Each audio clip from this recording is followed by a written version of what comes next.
The Sight Loss Council logo. So I'm Louise Connop, the Engagement Manager for the Black Country and Birmingham Sight Loss Council. Today we have done a VI awareness session around e-scooters with Voy, the operator who has trials across the West Midlands, along with both Birmingham and Coventry City Council officers, Transport for West Midlands and a local councillor.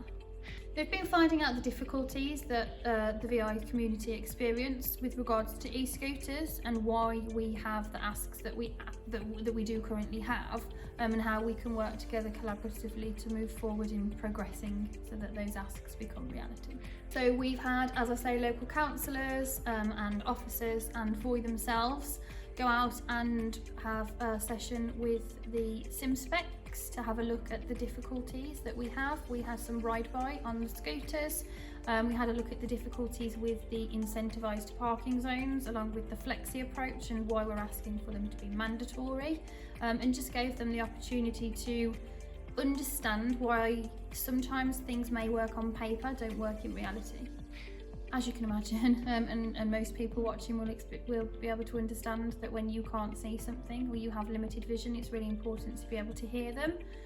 Currently we're not able to do that, so it's even more difficult to identify when the e-scooters are near. So to have an AVA or the acoustic vehicle alert put onto them will mean that we can take our part in being responsible for ourselves and other people, because we'll be able to hear them. I think there's a place for everything in society, as long as it's not at the detriment of safety for other road users and pedestrians. We're not about stopping people who are able to have fun on them and use them for the correct purposes and not be able to do that.